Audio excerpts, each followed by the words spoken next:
lyali ssanyu jjereere nga 12 Ogwokutaano mwaka 2013 Ssaabasajja Kabaka Ronald Muwenda Mutebi II yasiima n'ayatula musajja we erinnya Charles Peter Mayiga. Maam, owange tolaba nga nina bye mpuliriza? Mama, just 1 minute. Kale. Mama, kugereyo olugero. Michelle, olugero ki lw'ogenda okunnyumiza? Agala kunnimba. Kale. Olwatuuka.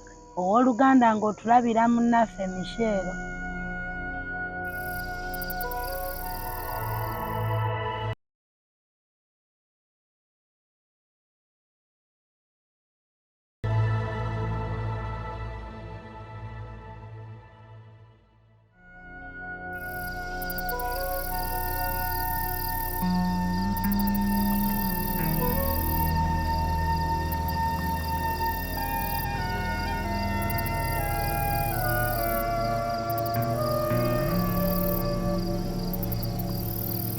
Hey, pretty, how are you? I'm fine.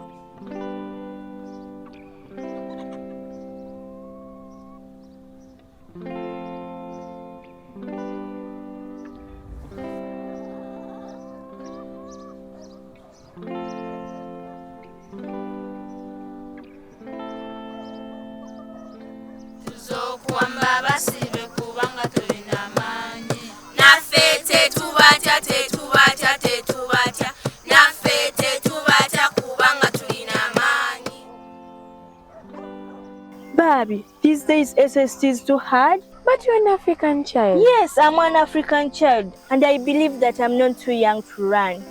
I'm an African child. I believe in Africa. Eh? I see Africa everywhere. But sometimes I cry because of the way leaders are running the affairs. Naka, I'm an African child, born with a skin the color of chocolate, bright, brilliant, and articulate, strong and bold.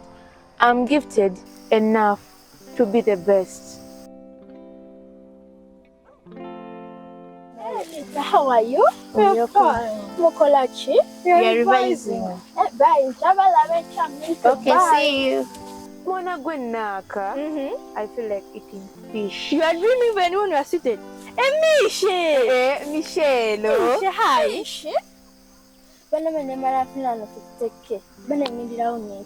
You're lying. But I'm late for home. Bye, Michelle.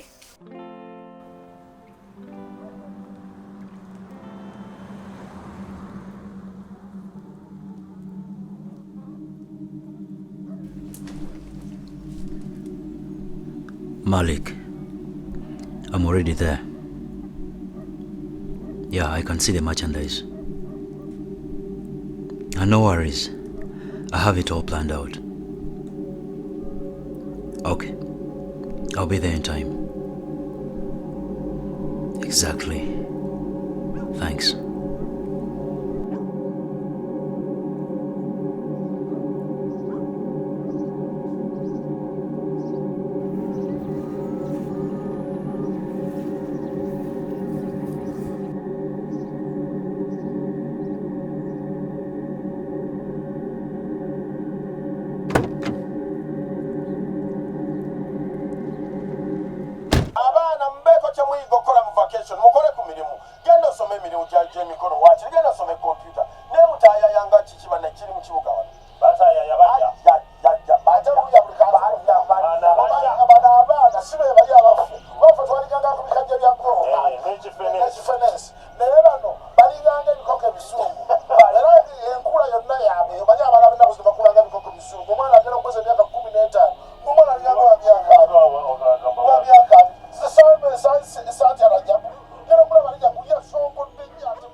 Ono gwe natumye omunyo ali kuki?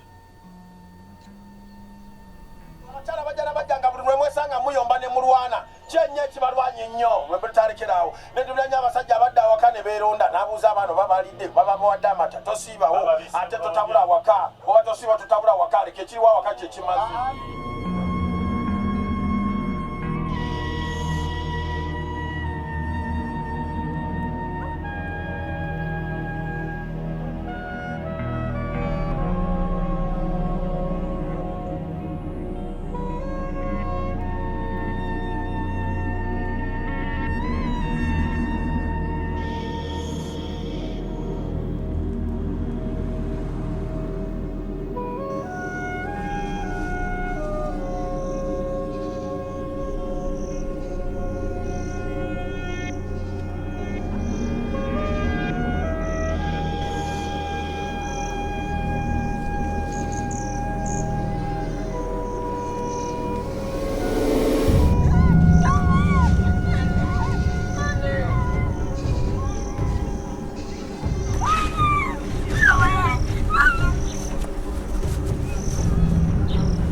I'm still waiting for the pin.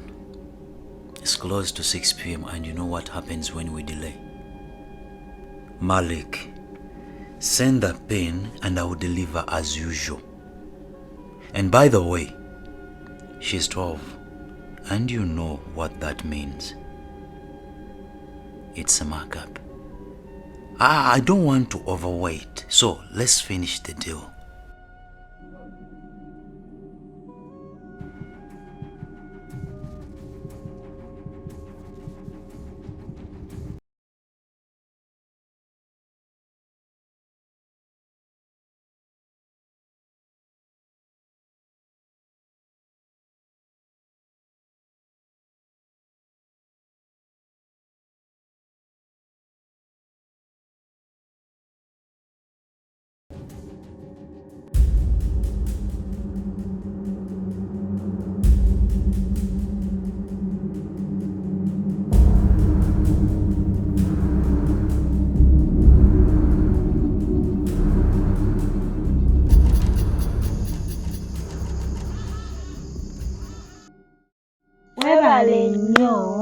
Webale nnyo kale n'olulala okolanga bw'otyo genda weebake n'omutwe gubikke akanyebwa kaako tokalyanga kookya Kalyako ky'omumiro.